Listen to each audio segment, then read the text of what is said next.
When I learned my first Nirvana song, it was many years after I initially picked up the guitar. I can play Jimi Hendrix solos note for note at this point, but when it came to playing like Kurt Cobain, I struggled. It's been about 2 years of this struggle, and what I learned so far is that nailing Cobain's sound doesn't come from infinite knowledge of the fretboard. It comes from listening, years of analyzing this man's brilliant career. Kurt's guitar playing may not be the cleanest, it may not be the greatest. I want to see if journals can help me assemble Kurt Cobain's guitar practice routine. Hopefully at the end of this video, I'll have something for you to try out at home. Journals immediately presents me with something of use, a chord diagram written by the man himself. This entry set the tone for the rest of my search. Kurt knew next to nothing about music theory. Go figure, I think in an interview one time, Kurt even noted that he thinks music theory is BS, so...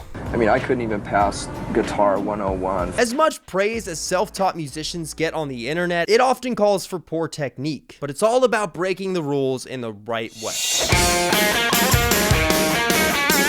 Cobain wasn't exactly shy about sharing his inspirations to the world. I listened to Led Zeppelin, and I really did enjoy some of the melodies they had written. As badly as Cobain wanted to stick it to the man, I couldn't help but notice that this playlist was full of pop songs. It's like a melting pot of obscure bands and supergroups. I've seen hundreds of Melvin's practices. It's almost like we were married. If you call yourself a Nirvana fan, I'm sure you're aware of Kurt's relationship with the Melvins. Bluey Porch Treatments, the band's first album, is full of loud and spacious sounds. I can't match those vocals, but I could try to match it on my guitar. To me, someone who grew up listening to Cream, this album sounds a lot like a White Zombie release. The opener takes a good 4 minutes for the band to kick in, which reminds me a lot of Endless Nameless. In this tune, the band announces themselves with a mix of power chords and raunchy vocals, which is also a stark contrast to the Marble City Giants. I'm heavily influenced by them. It doesn't sound like it in our music, but the songwriting I think is fantastic, and it's so original too. I think this is a record for the quickest I've ever learned an entire album. All of the tunes were incredibly basic.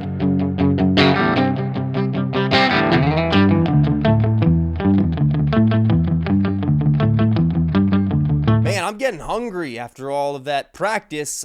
Wish there was something I could eat. One visual look at Cobain will leave you with one thought. Yeah, this guy needs to eat more. He's skinny. But this scrawny legend has a knack for cooking, and since I was working up quite an appetite after practicing, our guy Kurt Cobain was helping us out beyond the grave. Every vocalist I've ever met swears against eating sugar, especially before a big show. Cobain's vocals can be angelic and extremely dynamic, yet he's still consuming a boatload of sugar in a Quick Oats recipe. I don't know how he did it, maybe it's the secret to sounding good, but anyways, let's move on.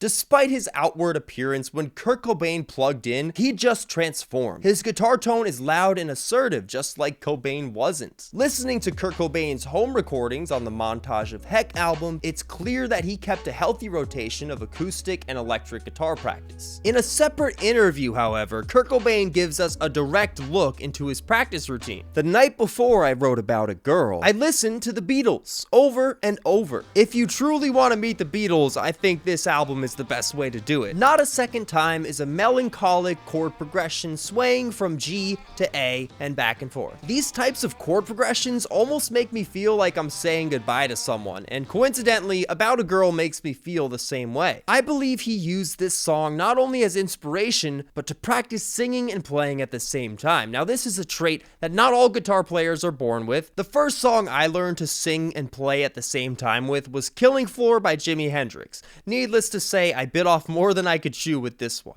It's important that you start simple and build upon that. And I mean go basic, like only humming to the progression. By day, Cobain was strumming along to Beatles tunes, but by night, he'd be slamming into the strings when it was time to practice with the Melvins. Oftentimes, guitar players are told to strum only using their wrists, but Kurt Cobain uses his arm, no, his entire body to strum. At this point, clean guitar playing is thrown out the window for better or worse. I believe Kurt picked up this messy strumming technique from the Melvins. Forgotten principles beat the hell out of my strumming hand, and I suggest you practice that from home. But it's challenging songs like this that call for the most improvement.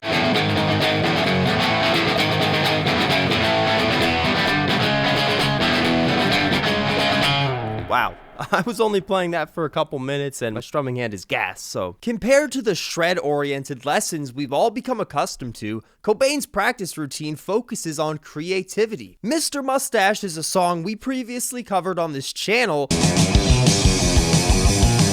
But prior to that, Mr. Mustache was a comic strip created by none other than Kurt Cobain. When Kurt wasn't practicing, he was doing anything he could to entertain the right side of his brain. So if you ever get hit with a nasty case of writer's block, try painting or poetry. I don't know, Kurt was a weird guy. Although Cobain's guitar riffs are rudimentary, this man adored the six string. Never leave home without a guitar is an understatement. Experiment with it, sleep with it, push the six string to its limits.